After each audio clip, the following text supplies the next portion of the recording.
Now sir please close, please यहाँ थोड़ा close आ जाइए। अभी मेरे को सुनिए ध्यान से, इम्पोर्टेंट पॉइंट आपको बता दो। सबसे पहले स्कंद पुराण के अनुसार ये आपका सौभाग्य है कि आप इस धरती में दोबारा आए या प्रथम बार आए। बिकॉज शास्त्रों में लिखा है आपके माता पिता ने अच्छे कर्म करे। It's your fortunate come this place because your mom and dad did the very good karma. आप लोग अभी यात्रा नहीं जा रहे हैं, you are not going to yatra. यात्रा का अर्थ है कंफर्टेबल।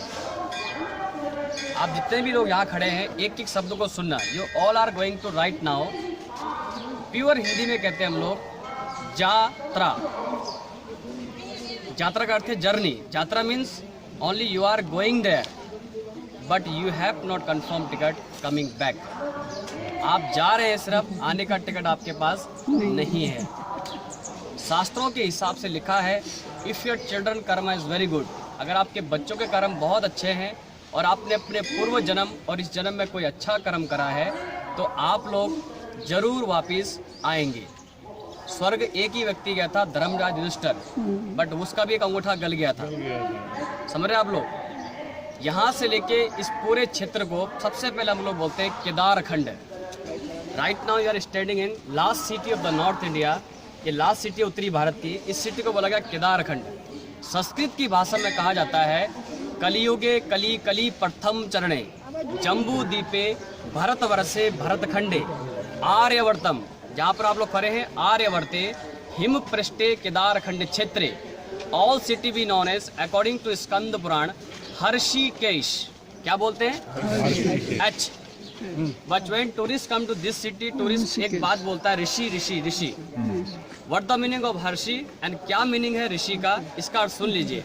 हर्षि का अर्थ है जो स्त्री और पुरुष अपनी पांचों इंद्रियों को जीत ले, उस मनुष्य को संस्कृत की भाषा में हर्षि बोला गया।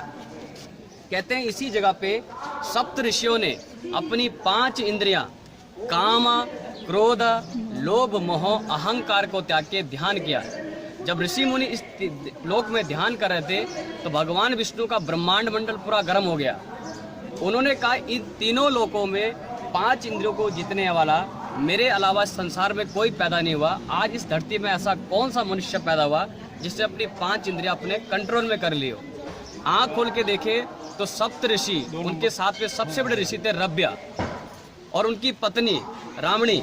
इसी जगह पे 5 इंद्रियों को कछुए की तरह, जानते ना टोटाइश, ऐसा करके 5 इंद्रियों को ऐसा बन के ध्यान कर दे यहाँ बैठ के।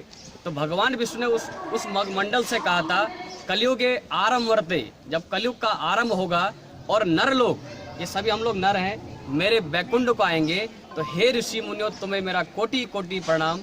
आने वाला हर कलयुग मनुष्य जगह को हर्षि केश न बोल के सभी बोलेंगे ऋषि का केश। ऋषि मुनियों का बॉडी ऐसा झुकने से और युगों युगों तक तप करने के कारण जब उनका पूरा शरीर यहीं पर समाप्त हो गया, उनकी बॉडी के केश और उनकी हड्डियां पाई गई। स्थान को नाम दिया संस्कृत की भाषा में again Rishikesh. According to Skanda Purana number 18 chapter में लिखा है यू कांट स्पिटिंग हियर, आप यहाँ थूक भी नहीं सकते बिकॉज नोबडी नोज, कोई नहीं जानता कहाँ किसकी हड्डियां हैं और कहाँ किसके बाल हैं। सबसे पहले मैंने आपको इंट्रोडक्शन दिया इस केदारखंड का एक छोटा सा प्लेस का। अभी रहने के लिए ये जगह सर्वोत्तम मानी जाती है। उसका कारण क्या है? लोग कहते हैं मरने के बाद स्वर्ग मिलेगा या नर्क, हमें नहीं मालूम, लेकिन हम इस बात की गारंटी देते हैं एक बार अपने जीवन में आप ऋषि के आगे स्टे करिए, साक्षात स्वर्ग में समझ लीजिए आप लोग शरीर सहित बैठे हुए। ठीक है सर? यह केदारखंड का लास्ट सिटी हर्षिकेश। ऋषि मुनियों की बॉडी झुकने से जगह का नाम पड़ा संस्कृत की भाषा में कुब्जा मृग तीर्थस्थानम। मैंने आपको संस्कृत में बता दिया। अभी यहाँ पर सुन लीजिए, कुछ लोगों का सवाल है कि ऋषिकेश में हम लोग कहाँ आके रह सकते हैं। एक्चुअली ऋषिकेश में मोर देन 200 आश्रम है।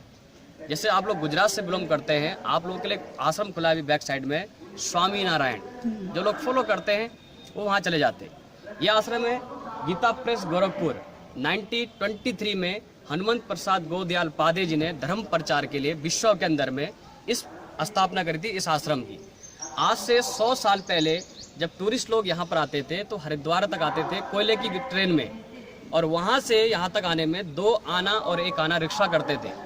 और वहाँ तक आते थे जहाँ पर आप लोगों ने बोट पकड़ी है अभी। इसके बाद टोटल पग यात्रा होती थी और 4-5 किलोमीटर का राउंड करके एक गीता आश्रम, स्वर्ग आश्रम, काली कमली को देख के फिर 4 किलोमीटर का राउंड करके अपनी गाड़ी पे जाते थे, क्योंकि नदी क्रॉस करने का कोई साधन नहीं था।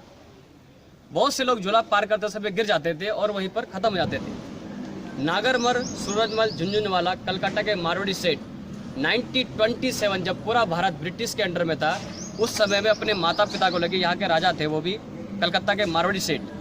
उस समय हमारे भारत सिर्फ गुलाम था, यहाँ के राजा लोग स्वतंत्र थे। उन्होंने अपने माता पिता के यादगार में 1927 से 1930 में लकड़ी और रस्सी का एक झूला तैयार करवाया, जिसके लिए उन्होंने ब्रिटिश गवर्नमेंट को 2,50,000 रुपीज़ सिल्वर कॉइन डोनेट किया। और 1927 से 1930 में एक लकड़ी और रस्सी का झूला बनके तैयार हुआ। नारियल की रस्सी होती थी और कच्ची लकड़ी से लोग पार करते थे। तो पुराने समय जो लोग आते थे वो लोग बोलते थे वाया लक्ष्मण झूला हम लोग झूल के आए, क्योंकि उसमें झूलता था। आज यहाँ से लेके बद्रीनाथ तक और 4 धाम की यात्रा में 113 झूले थे। पहले झूले को राम